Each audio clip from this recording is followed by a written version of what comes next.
तो फिल्म की शुरुआत ही एक शार्प शूटर ड्रासा से होती है, जो स्नाइपर ये काफी टाइम से अपने शिकार के इंतजार में थी और जैसे ही उसका टारगेट सामने आया वो एक ही गोली से उसे मार गिराती है और बाद में जिस बुलेट से उसने अपने टारगेट को मारा था उसी बुलेट का शल अपने पास संभाल लेते हैं और यहीं से सीन शिफ्ट हो जाते हैं लिवाई की तरफ। पता चला है कि वो भी एक शार्प शूटर है और आर्मी का सोल्जर भी रह चुका है। इस टाइम उसे एक फैसिलिटी में मिस बार्थो बुलाती हैं, जो किसी सीक्रेट मिशन के लिए काम करती है। लिवाई के सामने लिवाई की रिपोर्ट चेक करते हुए वो लिवाई से काफी इम्प्रेस नजर आ रही थी, क्योंकि लिवाई ने 200 से भी ज्यादा किल अपनी एक ही शूट से पॉसिबल बनाए थे। यानी उसने 200 से ज्यादा मर्डर किए थे अपनी स्नाइपर की हेल्प से। उसका निशाना बहुत अच्छा था। अब वो लिवाई से कुछ बातें करती हैं और उसे अपने सीक्रेट मिशन के लिए हायर कर लेती हैं। दूसरी तरफ दोबारा हमें ड्रासा को दिखाया जाता है, जो रशिया में अपने डैड के पास आई है। ड्रासा एक बाउंटी हंटर है, यानी पैसों के लिए वो दूसरों को मारने का काम करती है, लेकिन उसके बाद उसे अपने किए पे काफी पछतावा होता है। वो हर साल उन बुलेट्स के शेल अपने डैड को लाकर देती थी जिनसे उसने अपने टारगेट्स को मारा था, ताकि उसका दुख थोड़ा हल्का हो जाए। पर अब उसके डैड इन सब चीजों से थक गए थे। वो अपनी लाइफ से थक गए थे जिसमें कोई भी नहीं था। वो अपनी बेटी ड्रासा से कहते हैं, मैंने फैसला कर लिया है, अगर अगले साल 14 फेब तक मेरी मौत ना आई तो मैं खुद ही 14 फेब को अपनी जान ले लूंगा।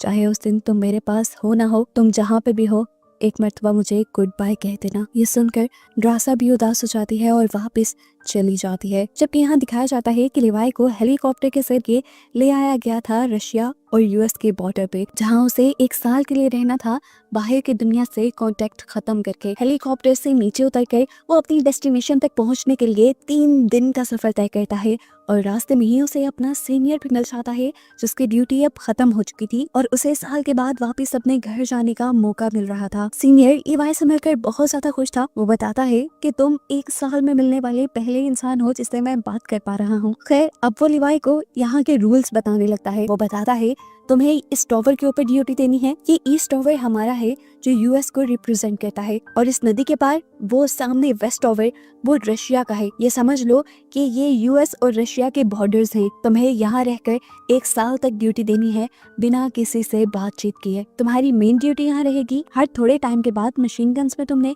बुलेट डालनी है। अगर कोई ट्रैकिंग डिवाइस खराब हो जाए तो तुम्हें उसे ठीक करना है, और अगर नीचे से किसी तरह के सायरन की आवाज आई तो तुम यहाँ से बहुत तेज भाग जाना, इतना तेज कि 4 किलोमीटर का रास्ता एक सांस में ही पार कर देना। हैरान होकर लिवाई पूछता है, आखिर ये सब क्यों कह रहे हो? तो वो सीनियर बताता है, मुझे मेरे सीनियर ने ये इंस्ट्रक्शन दी थी, उसको उसके सीनियर ने ये इंस्ट्रक्शन दी थी, और यही इंस्ट्रक्शंस मैं तुम्हें दे रहा हूँ। इससे ज्यादा हमें भी कुछ नहीं पता। अब लिवाई उससे एक और सवाल करता है कि आखिर यहाँ पर इतनी हाई सिक्योरिटी क्यों रखी जाती है? ये सुनकर वो सीनियर उठता है और एक बॉम्ब उठाकर नीचे फेंक देता है। बॉम्ब के नीचे फटते ही बहुत ही अजीबोगरीब आवाजें सुनाई देती हैं, जैसे वो कोई खतरनाक क्रिएचर्स हो। सीनियर बताता है, ईस्ट और वेस्ट टॉवर के दरमियान में ये जो जगह है इसका नाम है द गॉर्ज। यहाँ पर कोई भी नहीं जाता और मानो जैसे इसके अंदर कोई खतरनाक क्रिएचर्स रहती हों, जिनको ऊपरी दुनिया तक आने से रोकना ही हमारा काम है।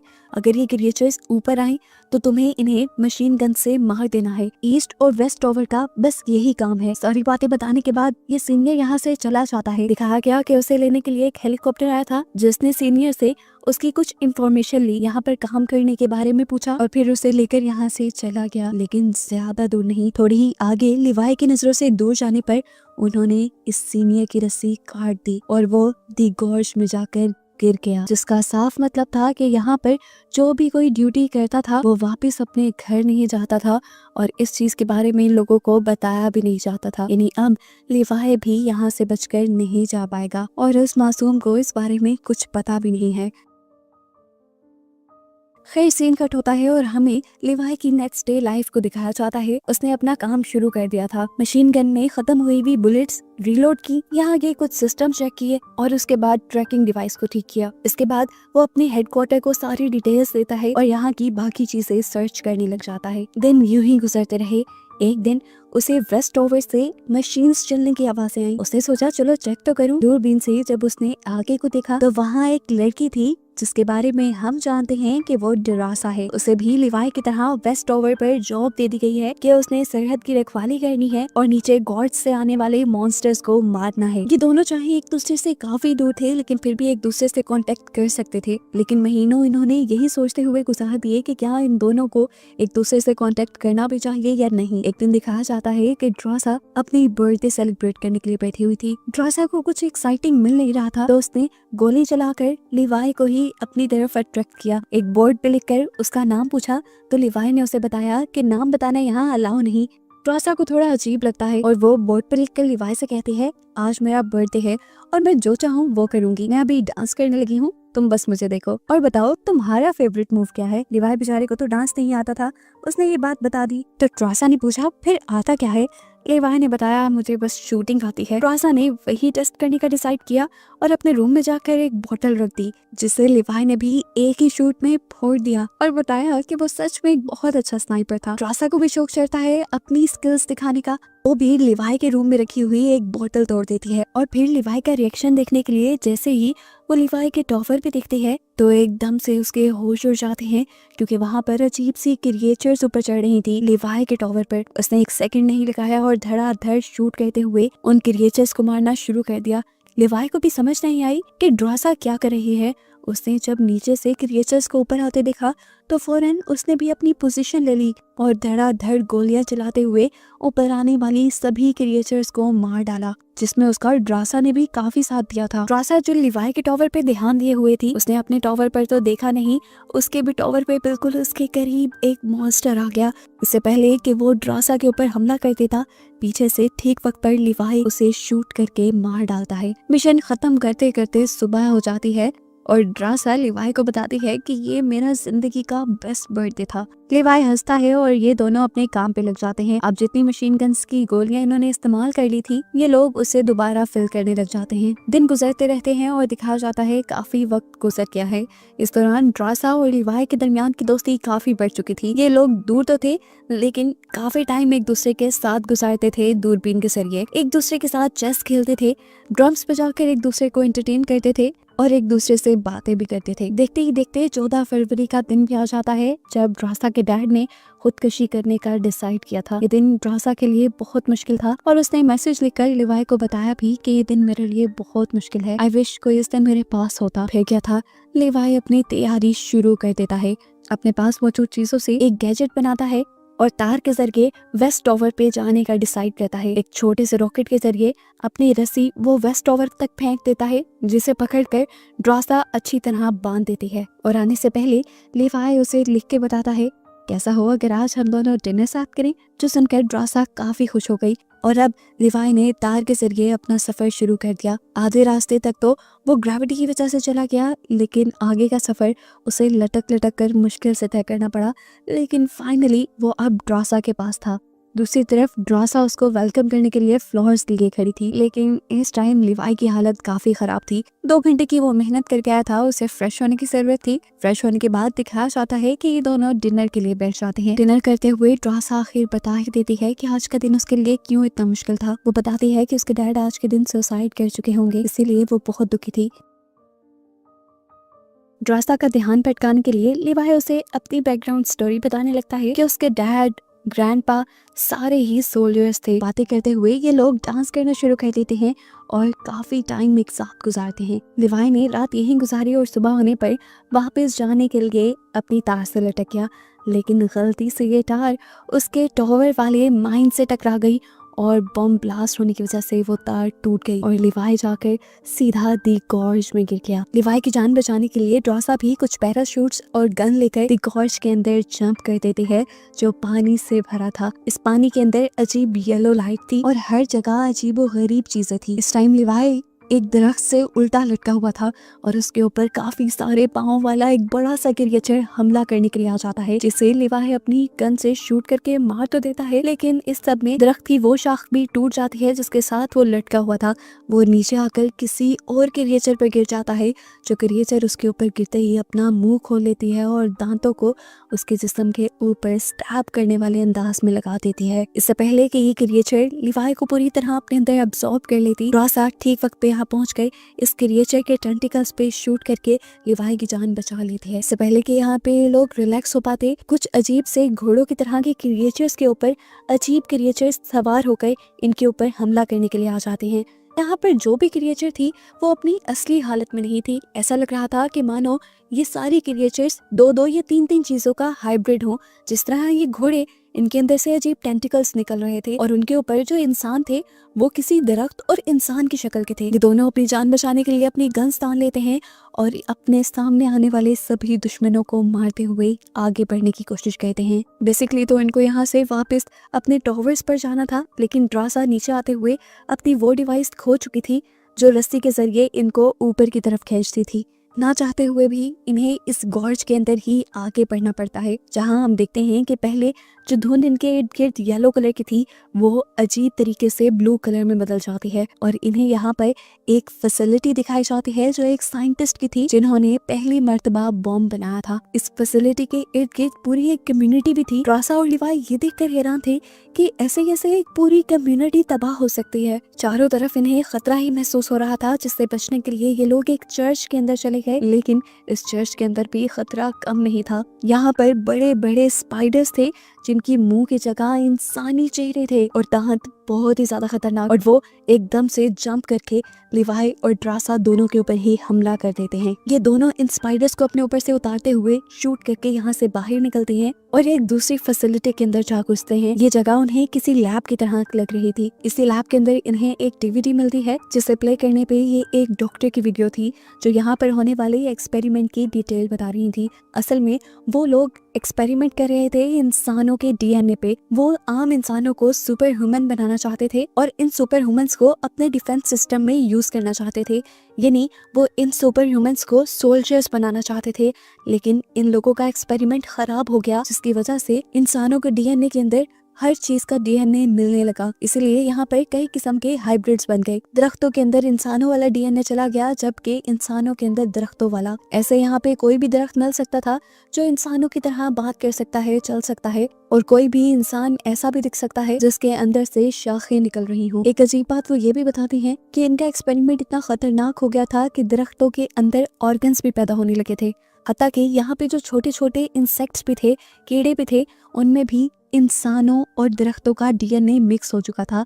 जैसे अभी हमने एक स्पाइडर देखा, उसके मुंह पे इंसानी चेहरा था। इसे डीवीडी को देखते देखते लिवाई यहाँ पे और भी छानबीन करता है और उन्हें यहाँ थोड़ा सा एडवांस कंप्यूटर मिल जाता है। इस कंप्यूटर को चलाने पर लिवाई के सामने और भी ज्यादा राज खुल जाते हैं। एक सीक्रेट कंपनी के बारे में उसे पता चलता है जो इंसानों को सुपर ह्यूमन बनाने के साथ साथ और भी बहुत से खतरनाक एक्सपेरिमेंट्स कर रही थी। इन लोगों ने एक ऐसा मिसाइल भी बनाया था जिसे अगर कहीं पर टारगेट किया जाए तो वो अपने फटने के साथ अपने इर्द गिर्द रेडियस के 4 किलोमीटर एरिया को तबाह कर सकती है। ये पढ़कर वो समझ गया था कि आखिर उसके सीनियर्स क्यों किसी सायरन के बजने पर उसे 4 किलोमीटर दूर तक भागने को कह रहे थे। वो इसी मिसाइल के फटने की बात करते होंगे। हो ना हो लिवाई को समझ आ गया था कि ये मिस बार्थो की फैसिलिटी है और वही अपने इन खतरनाक एक्सपेरिमेंट्स को दुनिया से बचाने के लिए ड्रासा और लिवाई जैसे सोल्जर्स को हमेशा ईस्ट और वेस्ट टॉवर पर हायर करके रखती थी, जो गॉड से आने वाले हर मॉन्स्टर, हर क्रिएचर को मारकर दुनिया को उनकी सच्चाई से दूर रखें। यहाँ पे मौजूद चीजों से ये लोग पता चला लेते हैं कि इन एक्सपेरिमेंट के पीछे गवर्नमेंट का कोई हाथ नहीं, ना ही रशियन गवर्नमेंट का और ना ही यूएस गवर्नमेंट का। इन्हें पता चलता है कि मिस बार्थो यहाँ का सारा काम ड्रोन्स के जरिए करवाती थी,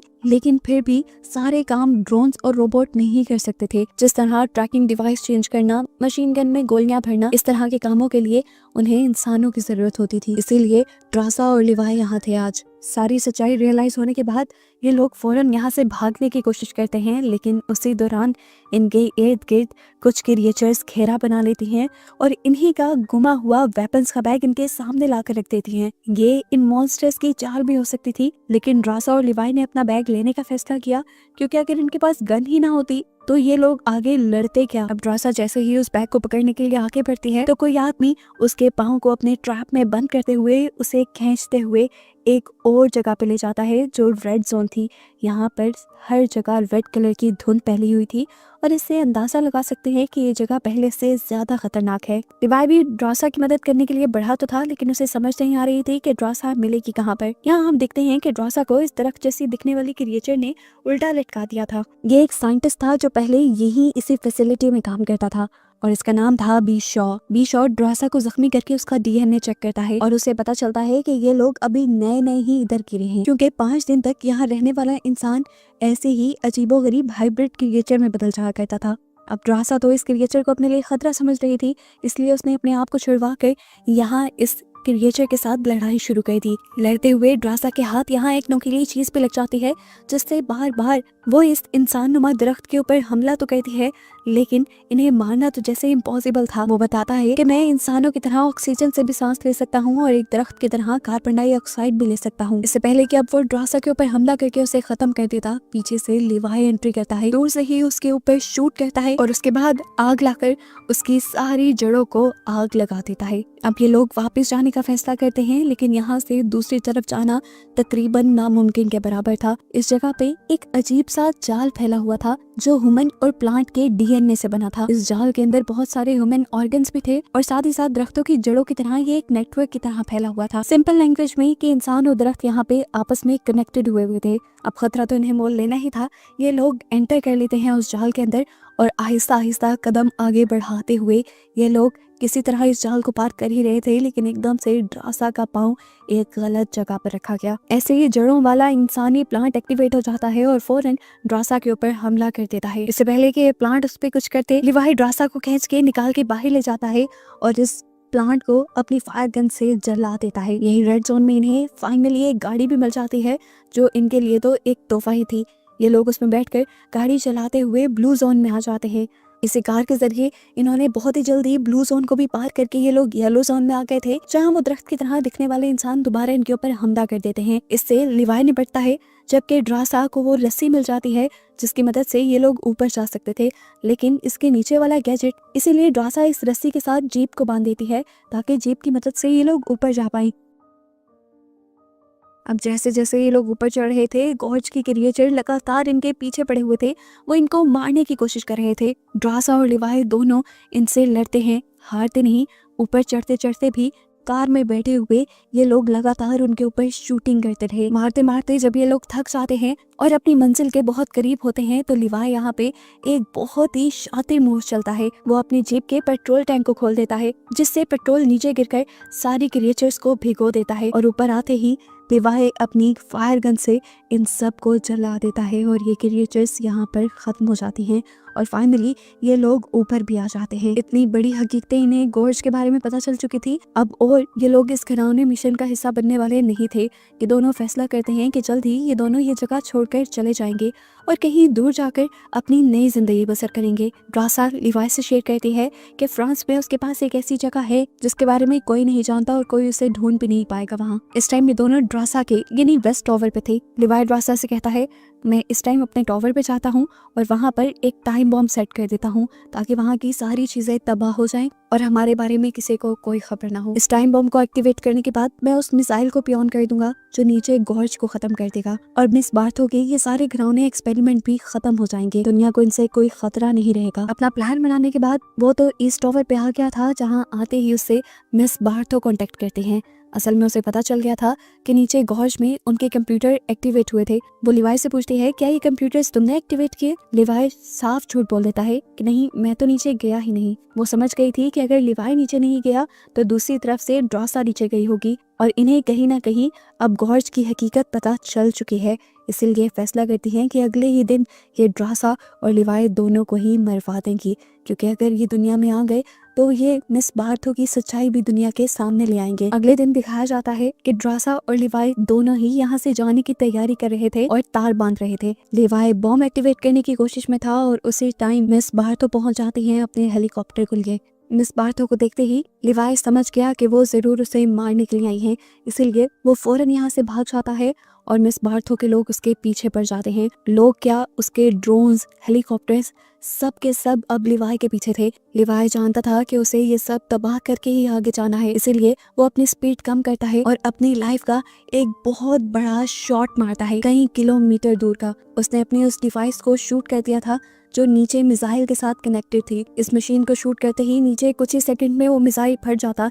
वो शूट करके जितना तेज हो सके वो भागता है। दूसरी तरफ लिवाई भी उसका प्लान जानती थी, वो भी वहां से बहुत दूर भाग गई, लेकिन किस्मत को ये मंजूर न था कि ये दोनों मिले। ड्रासा तो उस बम से बच गई, लेकिन लिवाई उस बम की आग की चपेट में आ गया और वहीं पानी में गिरकर मारा गया। लेकिन अच्छी बात ये थी कि नीचे दी गॉर्ज, वो अजीब व गरीब फैसिलिटी खत्म हो गई जिससे दुनिया को एक दिन खतरा भी हो सकता था। दिखाया जाता है कि ड्रासा बचने के बावजूद भी 5 दिन तक दुनिया में नहीं जाती, क्योंकि असल में वो दी गॉर्ज में रहकर आई थी। तो उन लोगों ने डिसाइड किया था कि वो 5 दिन तक आबादी वाले एरिया में नहीं जाएंगे, क्योंकि अगर उनके ऊपर किसी भी किस्म के वायरस ने हमला किया होगा तो वो 5 दिन के बाद ही सामने आएगा। 5 दिन तक जब ड्रासा बिल्कुल भी नहीं बदलती तो वो यहाँ से आबादी वाले एरिया में जाने का डिसाइड कर लेती है। काफी अरसे बाद दिखाया जाता है कि ड्रासा आज भी लिवाई को याद करती है। वो लिवाई की लिखी हुई पोएट्री कई मर्तबा पढ़ चुकी थी और आज भी वो पढ़कर रो रही थी। फ्रांस की वो सीक्रेट जगह जिसके बारे में उसने लिवाई को बताया था, वहीं पर उसने एक वेट्रेस की जॉब भी शुरू कर ली थी। एक दिन जॉब करते हुए सरप्राइजिंगली लिवाई उसके सामने आ जाता है। जिस तरह से ये लोग अपने टॉवर्स से एक दूसरे से बातें करते थे लिख लिख कर, लिवाई लिख कर उससे पूछता है क्या मुझे रैपिड पाई मिलेगी जो उन्होंने लास्ट टाइम एक साल डिनर करते हुए खाई थी। ये देखकर ट्रासा की खुशी की इंतहा नहीं रहती और वो एक्साइटमेंट में जाकर लिवाई को गले लगा देती है। और इन लोगों के इस सरप्राइज और अच्छे रियूनियन के साथ ये मूवी यहीं खत्म हो जाती है।